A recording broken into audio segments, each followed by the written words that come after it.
ذکر ہے فتح، ذکر شفا ہے، ذکر ہے دوا، نجات ملتی ہے اس کو یقیناً کرے جو قلب سے ذکر اللہ، ذکر سے بڑھ کے نہیں ہے عمل کوئی ہے فرمان رسول اللہ، لا الہ الا اللہ۔ رب العالمین والعاقبۃ للمتقین والصلاۃ والسلام علی اشرف الانبیاء والمرسلین وعلی آلہ واصحابہ اجمعین، اما بعد۔ معزز سامعین، حاضرین، متوسلین، السلام علیکم ورحمۃ اللہ وبرکاتہ۔ اللہ سبحانہ و تعالیٰ کی توفیق اور عنایت سے اس کی محبوب علیہ الصلاۃ والسلام کی نگاہ کرم اور خواجگان نقشبندیہ رضوان اللہ تعالیٰ عنہم اجمعین کی نگاہ کرم اور توجیہات سے ہم نے یہ جو دروس کا سلسلہ شروع کیا ہے، آج کی اس نشست میں، آج رات کی نشست میں، دن کی نشست میں ہم نے اولیاء اللہ کے شان قرآن اور حدیث سے بتایا۔ پھر ہم نے طالبان طریقت کا یہ اصرار تھا کہ مرشد کریم حضور قیوم جہان خواجہ محمد ابراہیم جان رضی اللہ تعالیٰ کے متعلق کچھ اردو میں بتایا جائے۔ میں نے ضمناً ذکر کیا تھا کہ اردو میں حالات ہیں، ایک ایم فل ہم نے کروایا تھا کراچی یونیورسٹی سے، لیکن پھر بھی اردو میں کم ہیں، جو سندھی میں تو بہت ہیں، تو اردو کے احباب کے لیے تو آج ایک مقالہ ہے ہمارے اس کتاب کا، وہ ہے سندھی میں، لیکن میں کوشش کرتا ہوں اس کو سندھی سے پڑھ کر آپ کو اردو میں اس کی ٹرانسلیشن کر کے آپ تک اس کو پہنچاتے ہیں۔ تو اس میں جو فاضل جو مقالہ نگار جو پروفیسر پیر نثار احمد جان صاحب میرے ماموں ہیں، بڑے اللہ کے نیک بندے ہیں، صالح بندے ہیں، اللہ تعالیٰ انہیں بڑی زندگی دے۔ انہوں نے اپنے ہمارے حضرت صاحب کے وہ داماد بھی ہیں اور حضرت صاحب کے مرید بھی ہیں، میں نے حضرت صاحب کے پاس بیعت کروایا تھا، میری سفارش پر حضرت صاحب نے انہیں بیعت کیا تھا۔ بڑے ہمارے خاندان کے اس وقت سب عمر میں، علم میں بھی الحمدللہ بزرگ شخصیت ہیں، بہت بڑی، میرپور خاص میں ان کا آستانہ ہے،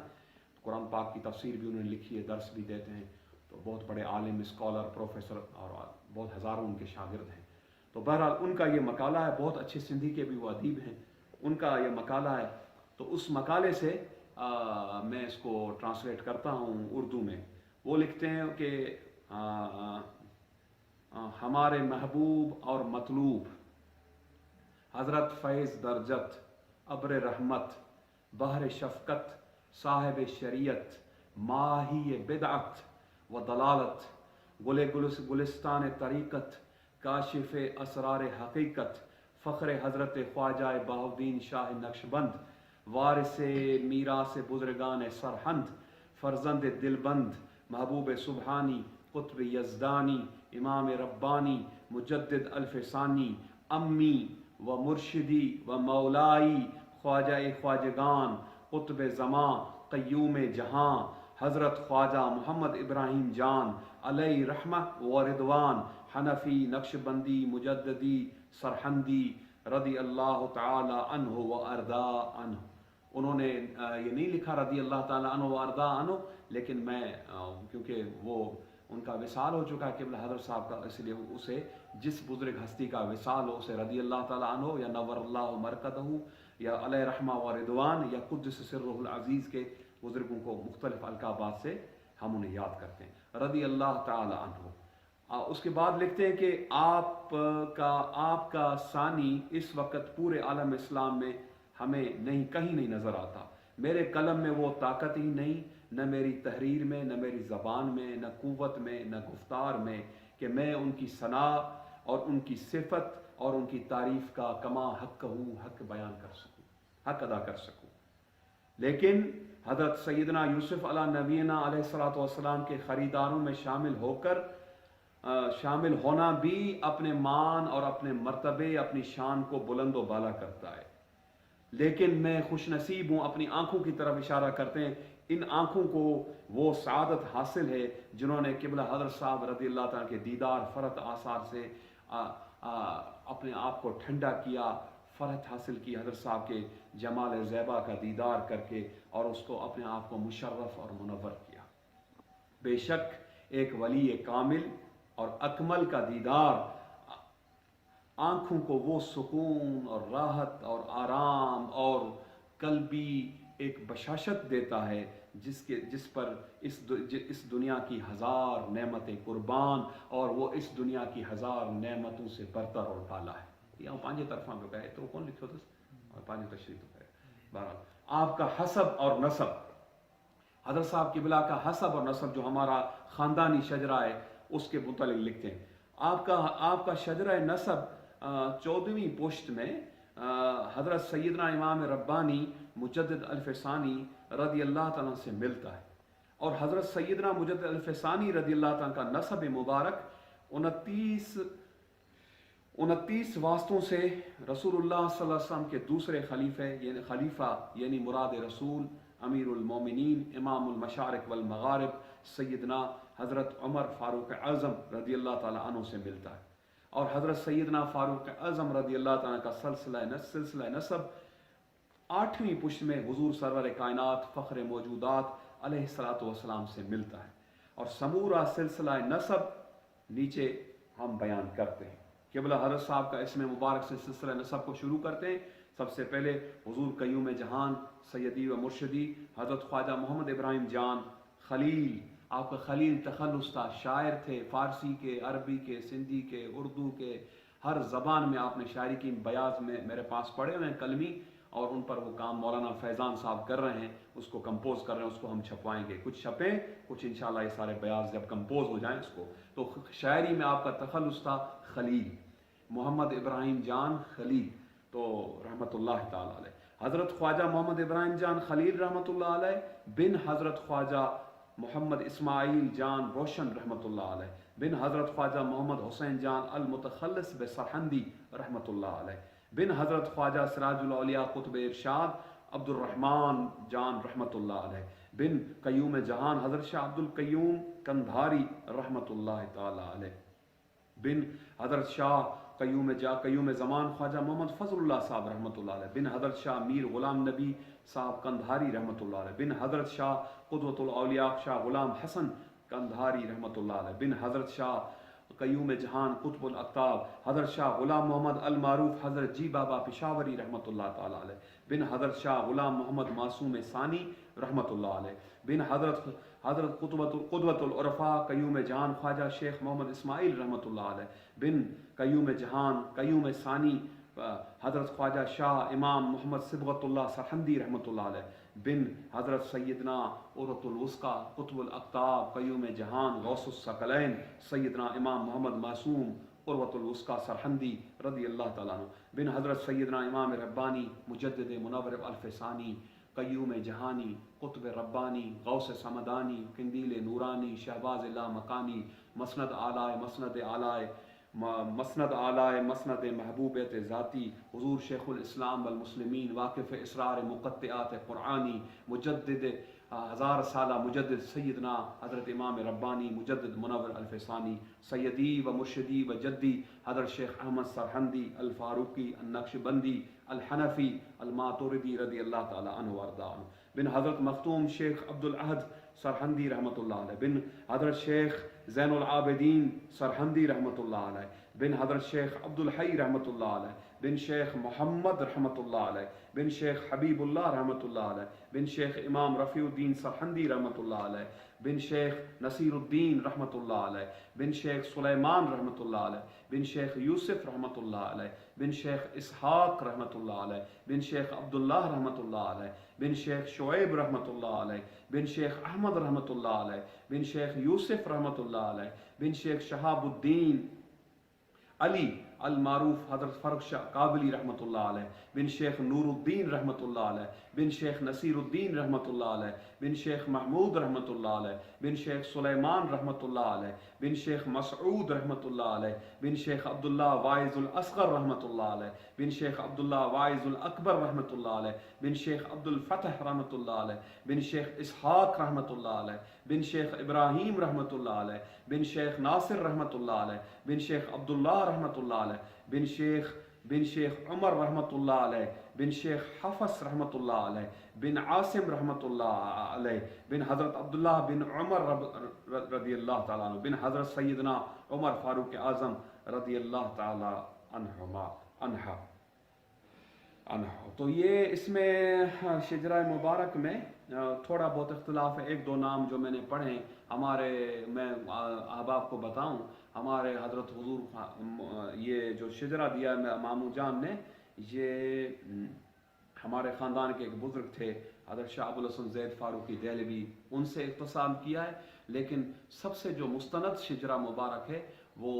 ہمارے جد پاک اور قبلہ حضرت صاحب کے نانا حضور شیخ الاسلام مجدد وقت حضور خواجہ محمد حسن جان کا جو انصاب الانجاب ہے فارسی میں، جو ہمارے خاندان مجددیہ پوری دنیا میں جائیں، وہ مستند ترین، اس میں یہ ایک دو نام کم ہیں جو حضرت زید صاحب نے ایک دو نام بڑھائے ہیں۔ تو بہرحال تو انہوں نے ہر کسی نے اپنی اپنی کوشش اور تحقیق کی ہے، تو یہ حضرت صاحب کا شجرہ مبارک ہے، یہاں سے ہوا۔ تو اب آگے لکھتے ہیں، قطب الاقطاب، غوث الاغواس، بلبل باغ شریعت، گل گلشن بہار طریقت، ثمرۂ شجر معرفت، ابر رحمت، بحر شفقت، کاشف اسرار حقیقت، فخر خواجگان نقش بند، میراث بزرگان سرہند، فرزند دلبند محبوب سبحانی امام ربانی، مجدد الف ثانی، خواجہ خواجگان، قیوم جہان، شیخ الاسلام حضرت خواجہ محمد ابراہیم جان علیہ رحمت و رضوان۔ پھر آگے لکھتے ہیں آپ کی ولادت کے بارے میں اور آپ کے بچپن کی حالات کے بارے میں۔ آپ فرماتے ہیں کہ حضرت صاحب قبلہ مادرزاد ولی تھے، رشد و ہدایت کے آثار شروع سے ہی آپ کی پیشانی سے ہویدہ تھے، اور سعادت کا نور آپ کی پیشانی میں چمک رہا تھا۔ آپ پیر کی رات 13 رمضان المبارک سن 1334 ہجری بمطابق 1914 میں ٹنڈو محمد خان، سندھ کا ایک ڈسٹرکٹ ہے، وہاں پر آپ پیدا ہوئے۔ تو یہ 13 رمضان المبارک سے مجھے یاد آیا 1334 ہجری میں بھی اختلاف ہے۔ ہمارے قبلہ حضرت صاحب فرماتے تھے میں 1332 ہجری میں میری ولادت ہوئی ہے، تو 1914 اور 1916 بھی آتا ہے، یہ دو ہیں سن ہے تو ہجری اور عیسوی کے حساب سے۔ تو یہ آپ کی یوم ولادت ہے 13 رمضان مبارک، اور میں آپ کو یہ بتانا چاہتا ہوں کہ 13 رمضان مجھے یاد ہے میرے مرشد کریم اپنی سالگرہ کرتے تھے 13 رمضان مبارک کو، ہر سال ہمارے ساتھ جتنا عرصہ رہے، سالگرہ سادہ سا، وہ میٹھی ایک روٹیاں پکواتے تھے رمضان کا مہینہ، پھر وہ افطار پر مدرسے کے طالبوں کو گاؤں میں بانٹتے تھے۔ آپ فرماتے آج میری سالگرہ کا دن ہے تو یہ کرتے، اور آج کی طرح نہیں وہ جو برتھ ڈے اور کیک اور وہ انگریزوں کی طرح اور وہ شمعیں اور وہ کینڈلز اور وہ چیزیں نہیں، وہ سمپل سا وہ لنگر، وہ میٹھا سا وہ روٹیاں بنا کر وہ تقسیم کرتے تھے۔ تو ہمارے قبلہ حضرت صاحب اس تاریخ کو ہمیشہ اور آج تک ہم یہ کوشش کر کے، میں جہاں بھی ہوتا ہوں حضرت صاحب کی 13 رمضان مبارک کی سالگرہ میں خود کرتا ہوں، اپنے مریدوں کو کہتا ہوں کریں۔ میں مدینہ منورہ میں تھا رمضان شریف میں 13 رمضان الحمدللہ پچھلے سال، تو میں نے وہاں پر بھی حضرت صاحب کی سالگرہ کی مدینہ شریف میں، اور بہت ساری میٹھی روٹیاں منگوائیں اور بھی کافی چیزیں منگوائیں وہاں پر، حضرت صاحب قبلہ کو ایصال ثواب کیا اور آپ کے لیے دعا کی آپ کے توسل سے۔ میں کشمیر میں تھا 2 سال پہلے، وہاں یہ 13 رمضان شریف آیا، برخدا حجت اللہ بھی میرے ساتھ تھا، اور ہمارے بہت ہی پیارے اور لاڈلے جو ہیں وہ مرید ہیں، وہ اس وقت غائب ہیں، سید سعادت علی شاہ گیلانی صاحب، وہ پتہ نہیں کہاں گم ہو گئے، میجر طاہر صادق نے انہیں پتہ نہیں کہاں گم کر دیا، وہ بھی ساتھ تھے۔ تو شاردہ میں ہم تھے، تو ہم نے جو ہے وہ کیا، اللہ تعالیٰ سعادت علی شاہ کو با حفاظت بازیاب کرائے، میں اس کے لیے دعا کرتا ہوں، جہاں بھی ہے جس کے بھی قبضے میں ہے، اللہ کرے اپنے مالکوں کے پاس جو اس کے اصل جو ہے در ہے، اس در کے پر واپس آ جائے، اور سعادت علی شاہ صاحب جو ہیں اللہ انہیں خضری حیاتی اور زندگی دے۔ ان کا ذکر آ گیا ہمیں یاد ہے ہر وقت۔ تو بہرحال تو یہ جو ہے تو یہ حضرت صاحب کی وہ ہوا۔ تو اب حضرت صاحب کے بارے میں یہ ہے کہ ان دنوں میں آپ کے جد پاک اور والد پاک ٹنڈو محمد خان میں رہتے تھے، اور حضرت صاحب خود فرماتے ہیں کہ آپ کی والدہ ماجدہ فرماتی تھیں کہ جب آپ 10 مہینوں کے تھے، 10 مہینے آپ کی عمر تھی، تو ہم جو ہے ہم نے وہاں سے ہجرت کی ٹنڈو محمد خان سے، اور ہمارا جو پہلا گاؤں یہ گلزار خلیل نہیں ہے، بعد میں حضرت صاحب نے قائم کیا، اس سے ایک کلومیٹر کے فاصلے پر ہمارا پرانا گاؤں ہے، جہاں پر ابھی تک وہ مسجد شریف موجود ہے، پرانی حویلیوں کے نشان ہیں، اس گاؤں میں یعنی تحصیل سمارو میں ہم نے ہجرت کی اور یہاں آ کر ہم آباد ہوئے۔ اب آپ کے جد پاک جو تھے حضور خواجہ محمد حسین جان رحمۃ اللہ علیہ، انہوں نے گاؤں پیر سرہندی کو یہاں تحصیل سمارو میں آباد کیا۔ حضرت صاحب خود فرماتے تھے کہ ایک دن آپ کے جد پاک حضور خواجہ محمد حسین جان رحمۃ اللہ علیہ کو سخت بخار تھا، اور میں آپ کے پاؤں مبارک دبا رہا تھا. یہ بات مجھے بھی قبلہ حضرت صاحب نے اپنے آخری دنوں میں آپ کے پاؤں مبارک دبا رہا تھا, آپ نے اپنے جد پاک کا یہ واقعہ مجھے بتایا تھا, مجھے آج ابھی تک یاد ہے. تو یہ میں نے ذکر کیا ہے تو اس کو بھی ماموں نے کوٹ کیا. تو بہرحال تو یہ فرماتے تھے کہ مجھے سخت بخار تھا. حضرت صاحب قبلہ دادا جان کو خواجہ حضرت صاحب میں ان کے پاؤں دبا رہا تھا. تو آپ بہت جید حکیم اور طبیب تھے, عالم بھی بہت بڑے تھے, اور آپ کا یہ خیال تھا کہ بات کرنے سے, گفتگو کرنے سے جو بخار ہوتا ہے وہ ہلکا ہوتا ہے. یہ اطباء کا قول ہے, جو طبیب ہوتے ہیں وہ کہتے ہیں کہ بخار جو ہے وہ بات کرنے سے, گفتگو کرنے سے بخار کی جو شدت ہے وہ کم ہوتی ہے. تو آپ نے فرمایا, میں آپ کے چھوٹا تھا, پوتا تھا, پاؤں دبا رہا تھا. آپ نے مجھے فرمایا تھا کہ ایک مرتبہ میرے والد پاک یعنی قیوم قطب ارشاد سراج الاولیاء حضرت خواجہ عبد الرحمن رضی اللہ تعالیٰ عنہ کے ساتھ میں اس گاؤں میں آیا, یعنی پرانا گاؤں پیر سرندی. اس وقت حاجی محمد صدیق راؤ کا جو گاؤں تھا اس کا پرانے نام سے اس کو سندھی میں بوئلو کہتے تھے. بوئلو اس کا قریے کا نام تھا, قصبہ کا نام تھا. اور ایک چھوٹی سی مسجد تھی, کچی تھی, خام تھی, جیسے کھجور کے اور چھال اور اس کی اور گھاس پھوس کی جیسی چھوٹی سی مسجد تھی. تو فرماتے تھے آپ اس مسجد میں سو گئے. جب سو کر اٹھے اور پھر مجھے دیکھتی مسکرائے, یعنی اپنے بیٹے خواجہ محمد حسین جان کو, حضور سراج الاولیاء حضرت خواجہ عبد الرحمن مسکرائے اور مجھے فرمایا کہ اس وقت میری عمر 12 سال تھی, یعنی اپنے خواجہ محمد حسین جان کی عمر 12 سال تھی. تو آپ نے مجھے دیکھ کر فرمایا کہ میں نے اس وقت خواب دیکھا ہے کہ یہاں ایک بہت بڑا گاؤں ہے اور اس کی شاندار مسجد ہے, پکا اس کا مہمان خانہ ہے, پکے گھر اور حویلیاں ہیں, اور گاؤں کی حفاظت کے لیے چاروں طرف عالم پناہ ہے, یعنی بہت بڑی دیوار ہے, کمپاؤنڈ وال ہے, اور اس گاؤں میں تمہاری اولاد آباد ہے, اور پانی بہت زیادہ ہے, نہریں ہیں, باغ ہیں, بستان ہیں. حضرت خواجہ صاحب رحمۃ اللہ علیہ مقبرہ شریف والے نے فرمایا کہ اس زمانے میں تو یہاں کچھ بھی نہیں تھا, جنگل تھا اور ایک صحرا تھا, نہ کوئی درخت تھا, نہ کچھ تھا. اور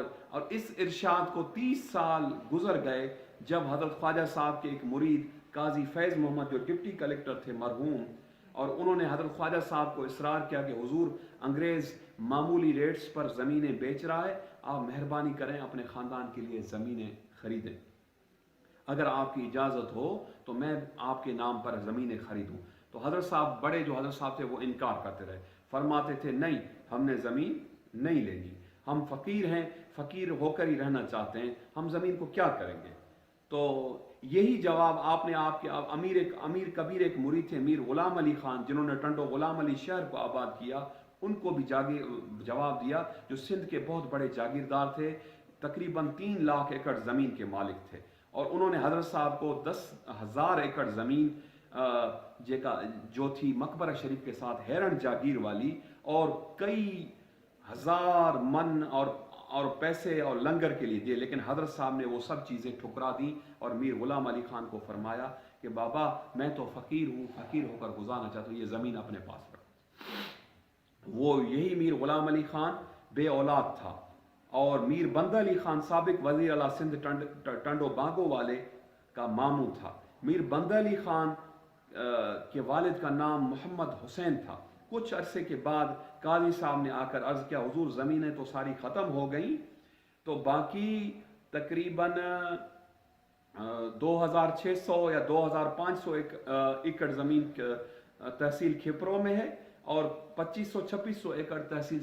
سمارو میں ہے, وہ ہے. تو وہ زمین جو ہے حضرت صاحب خواجہ محمد حسن جان آپ کے بڑے بھائی اور حضرت خواجہ محمد حسین جان نے اپنے نام پر انگریزوں سے خرید کر, جو معمولی اس زمانے میں انگریز کا جو گورنمنٹ کا ریٹ تھا وہ آپ نے اپنے نام پر خریدی. تو سمارو والی جو زمین تھی وہ حضرت خواجہ محمد حسین جان رحمۃ اللہ علیہ کی تھی. اور پھر آپ فرماتے تھے مجھے وہ اپنے والد کا خواب اور مکاشفہ, انہوں نے ماموں جان نے خواب لکھا, مجھے حضرت صاحب نے فرمایا کہ والد صاحب نے مراقبے میں دیکھا تھا, مکاشفے میں. تو فرماتے پھر 30 سال کے بعد یہ خواب, یہ مکاشفہ سچا ہوا, اور ہم اس گاؤں میں آباد ہوئے, ہماری مسجدیں عالیشان بنی, گھر بنے, اتاقیں بنی, اور ہمارے وہ ڈیرے بنے, اور علم پناہ ہوا، اور جیسے ہی اللہ کے کامل ولی نے فرمایا تھا وہ سچ ہوا۔ اس گاؤں کا نام بعد میں پیر سرندی کے نام سے مشہور ہوا۔ یہ ایک نہایت شاندار گاؤں تھا، اور اس گاؤں کے نقشے کو دیکھتے ہی اس کے خالق یعنی قائم کرنے والے کی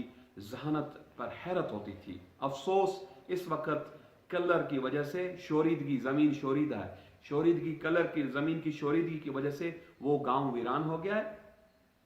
اور اس کے ساتھ حضرت صاحب قبلہ نے ایک نیا گاؤں گلزار خلیل کے نام سے قائم کیا ہے، اور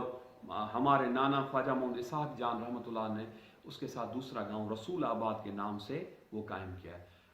تو وہ گاؤں ابھی تک موجود ہے۔ میں آپ کو بتانا چاہتا ہوں وہ مسجد شہید ہو چکی تھی حضرت صاحب کی پرانی، وہ مسجد شریف ابھی ہمارے خاندان کے نوجوانوں نے بنوائی ہے الحمدللہ۔ وہ پرانی مسجد جو 100 سال سے زیادہ پرانی ہے، اور الحمدللہ وہ مسجد میں باقاعدہ اذان بھی ہوتی ہے، ابھی نئی تعمیر ہوئے 1-2 مہینے ہوئے، میں نے وہاں نمازیں بھی کافی پڑھی۔ یہاں سے تقریباً ½ کلومیٹر ہے وہ گاؤں پرانا ہمارا۔ تو تعلیم اور تربیت حضرت صاحب نے کہاں سے تعلیم حاصل کی؟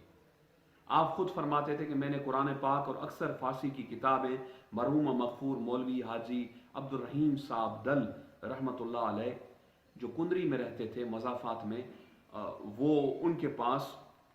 اس پرانے گاؤں پیر سرندے میں پڑھی۔ فارسی کے جو اوپر والی کتب تھیں سید حیدر شاہ صاحب رحمۃ اللہ علیہ جو اپر سندھ کے تھے ان سے پڑھی۔ صرف کے ابتدائی کتاب مرحوم و مغفور مولوی غوث محمد صاحب بھرگڑی رحمۃ اللہ علیہ ساکن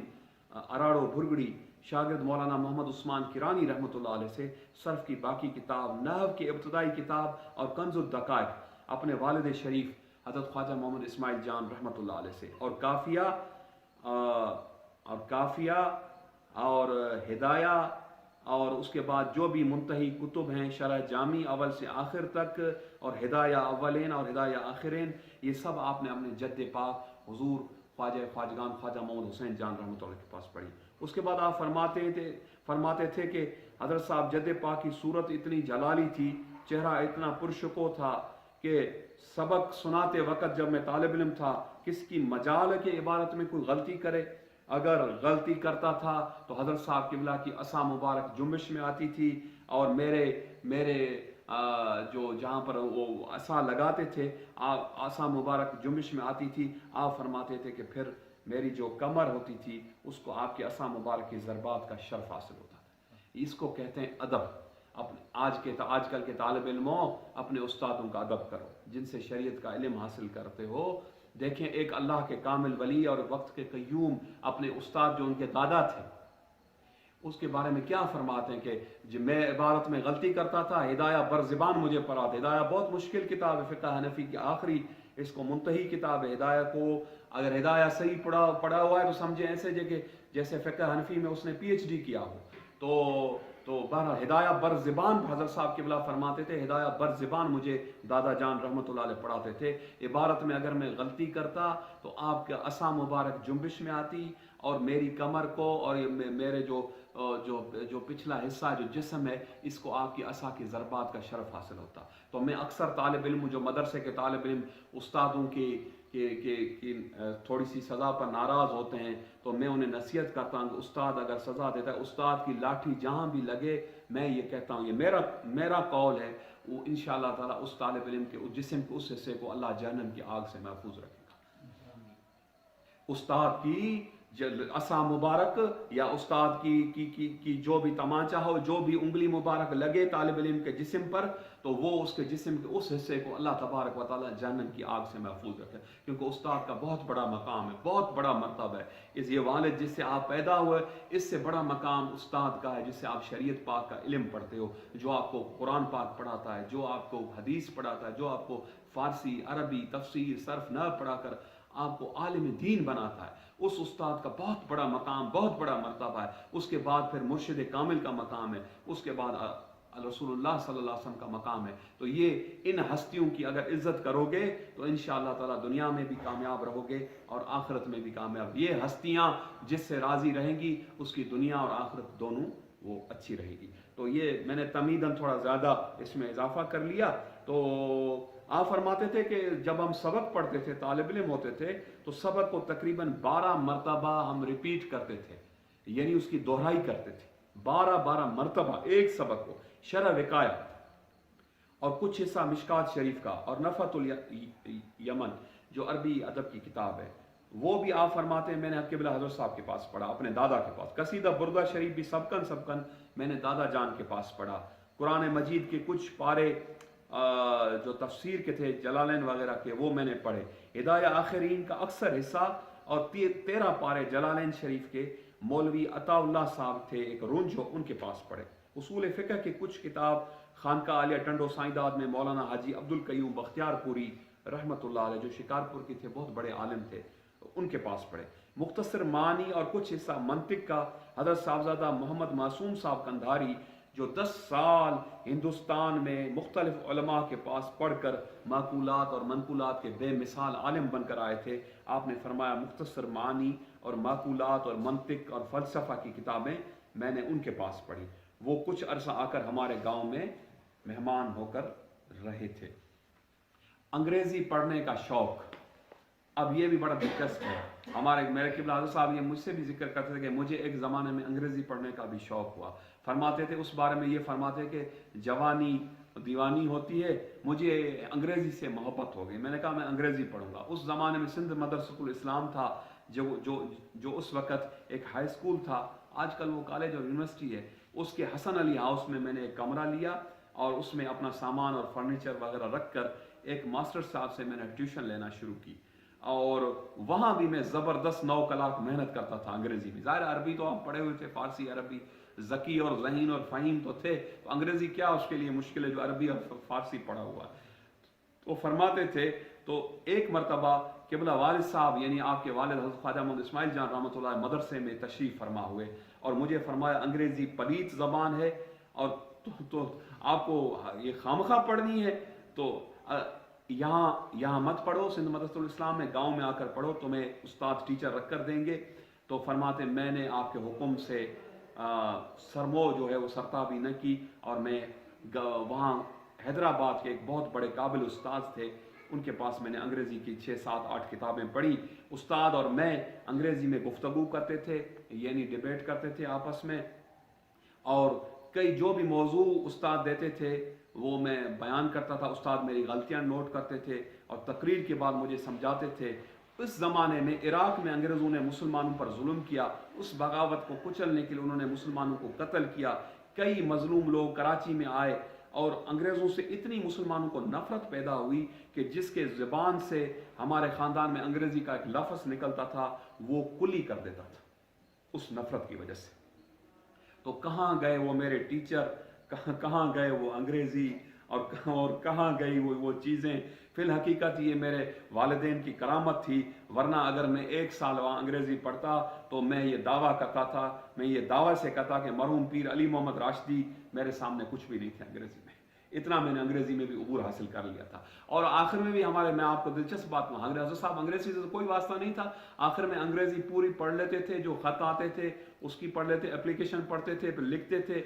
لکھتے نہیں تھے لیکن پورا۔ کبھی کبھی ہم سے مشکل، میں پڑھتا تھا کالج میں، مجھ سے مشکل انگریزی کی میننگز پوچھتے تھے، مجھے کہتے تھے کوائٹ سفیشینٹ کیا معنی ہے۔ اب مجھے میٹرک میں پڑھتا تھا، مجھے کوائٹ سفیشینٹ کی معنی نہیں آتی تھی، یا ایسے مشکل الفاظ انگریزی کے، انگلش کے ڈکشنری کے آپ مجھ سے پوچھتے تھے۔ اور میرے چھوٹے جو کزن تھے وہ آتے تھے کالج وغیرہ، ان سے پوچھتے تھے، انگلش کی میننگز پوچھتے تھے۔ مطلب وہ واسطہ تو نہیں تھا انگریزی سے، لیکن الحمدللہ اس زبان میں بھی اللہ تعالیٰ نے آپ کو پورا قبول، اللہ تعالیٰ نے آپ کو علم لدنی بھی دیا تھا، پڑھا بھی آپ نے بہت زیادہ، کسب بھی بہت کیا، محنت علم پر آپ نے بہت زیادہ کی، اور ذہین اور ذکی اور فہیم کمال۔ اب آپ کی حکمت کے علم کی طرف آتے ہیں کہ آپ نے علم حکمت کہاں سے حاصل کیا، یعنی طب کا علم۔ آپ فرماتے تھے کہ ایک زمانے میں میرے اوپر طب کا جنون طاری رہا، اور فرماتے تھے تہجد کے وقت، ہم سندھی میں اس کو عصر ویل کہتے ہیں، تہجد کے وقت لوگ اٹھ کر اللہ اور اللہ کا رسول کا نام لیتے تھے، ذکر فکر کرتے تھے۔ فرماتے میں اٹھ کر طب کی بڑی بڑی کتابیں پڑھتا تھا اور یاد کرتا تھا۔ اسی شوق میں غالباً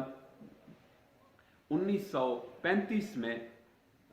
یعنی پاکستان بننے سے 6-7 سال پہلے، جب آپ کے صاحبزادے حضرت عطا اللہ جان صاحب صرف 10 دن کے تھے،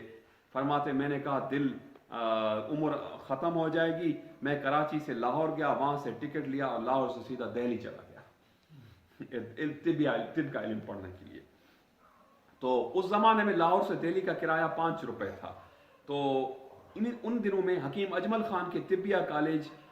کا انقلاب تھا, اس میں انقلاب آیا تھا. تو آپ کے حکیم صاحب کے ساتھیوں نے آپ کے فرزند حکیم جمیل خان کے ساتھ طبیہ کالج کا جو انہیں سربراہ بنانے کا ارادہ کیا. لیکن کالج کی انتظامی کونسل حکیم محمد اجمل خان مدار المہام نے مقرر کی. حکیم اجمل خان کے ایک ساتھیوں نے ایک نئی جامعہ طبیہ کرول باغ دہلی میں قائم کی, اور مجھے یہ فرمایا کہ اس وقت شاگردوں کے اسٹوڈنٹس کے جو داخلہ تھے اس کے انٹرویوز ہو رہے تھے. جب میں نے دیکھا تو ایک باغ تھا جہاں وہ اطباء, وہ حکماء اور وہ جو پروفیسر سے جو کالج کے وہ انٹرویو لے رہے تھے, اور ایک بہت بڑا پہلوان فیلسوف حکیم جس کی بڑی بڑی مونچھیں, داڑھی منڈا ہوا, حکیم محمد الیاس خان, مسمی محمد الیاس خان کے نام سے, وہ صندل پر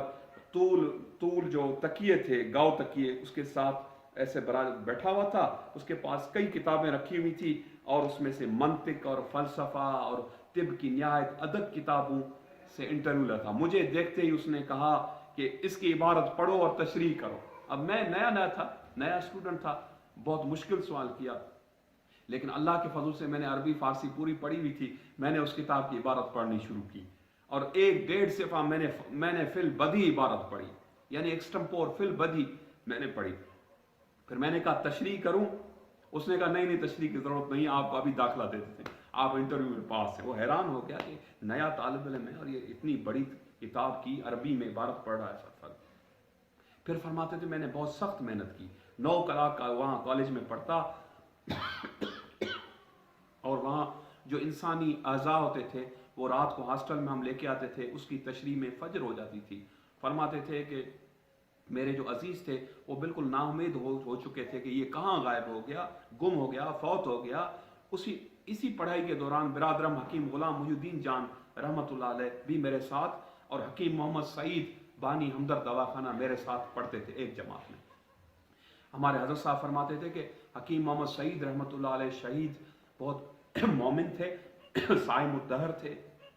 ان کو جب شہید کیا کراچی میں ایم کیو ایم والوں نے, ہمارے حضرت صاحب رحمۃ اللہ ہمیشہ ایم کیو ایم کو بد دعا دیتے تھے. فرماتے ایک مومن کو شہید کیا, بے گناہ شہید کیا. وہ فرماتے میرے کلاس فیلو تھے, وہ اتنے زیادہ فرماتے ہوشیار نہیں تھے, ٹھیک تھے, ایوریج تھے.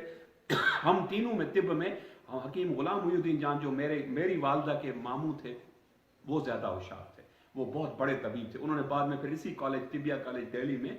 بطور پروفیسر پڑھایا. پھر ٹنڈو سائنداد میں انہوں نے اپنا دواخانہ قائم کیا. بہت بڑے طبیب تھے, ان کا کافی عرصہ انتقال ہو, ان کی دوائیں آج تک مجربات مشہور ہے. خاص طور پر ان کا کشتہ جو ہے وہ مرجان کا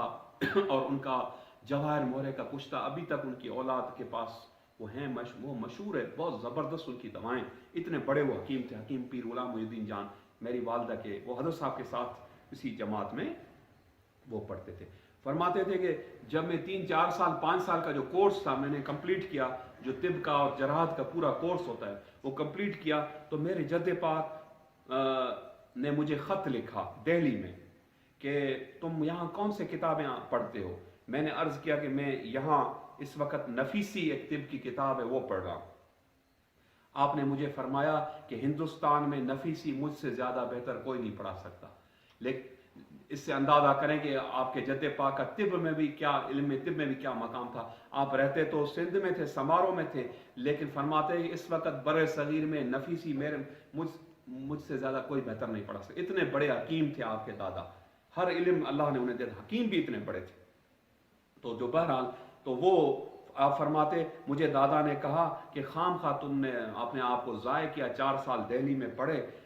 میرے پاس واپس آؤ, ہم تمہیں نفیسی بھی پڑھائیں گے, اور تمہارے استادوں نے جو اس کی تشریح کی ہے اس سے بہتر ہم تشریح کریں گے. فرماتے میں آپ کے حکم سے 4 سال کے بعد واپس سندھ آیا, اور آپ نے نفیسی کی جو تشریح کی اس کتاب کی, میں نے کہا دل میں خام خواہ میں نے دہلی کو میں بھاگ گیا 4 سال, میں اپنے گاؤں میں اپنے دادا کے پاس یہی نفیسی پڑھتا اور یہی کتابیں شیخ بول سینا کی القانون فی طب وغیرہ یہ ساری پڑھتا. بہرحال اس کے بعد جو بقایا کورس تھا 1 سال کا اور وہ ساری کتابیں طب کی اپنے دادا حضرت حضور خواجہ محمد حسین جان رحمۃ اللہ علیہ کے پاس وہ پڑھی. آپ فرماتے میں نے طب کی اتنی کتابیں پڑھی ہیں کہ میں جو ہے وہ بیان نہیں کر سکتا کہ میں نے اتنی زیادہ پڑھی. تو اب ہم اس ڈسکس کو طب تک آیا ہے ڈسکس، پھر اس میں طریقت کا بھی آئے گا اور بھی واقعات آئیں گے. اس ڈسکس کو اختتام کی طرف لاتے ہیں. اللہ تبارک و تعالیٰ سے دعا ہے اللہ تبارک و تعالیٰ اپنے اس محبوب ولی ہمارے مرشد کریم حضور قیوم جہان کے صدقے تو پہلے ہم سب کی بخشش اور مغفرت فرمائے اور ہم سب کو اپنے اسلاف کے نقش قدم پر چلنے کی توفیق عطا فرمائے. وما علینا الا البلاغ وآخر دعوانا الحمدللہ. ہم غریبوں کے آقا پہ بے حد درود، ہم فقیروں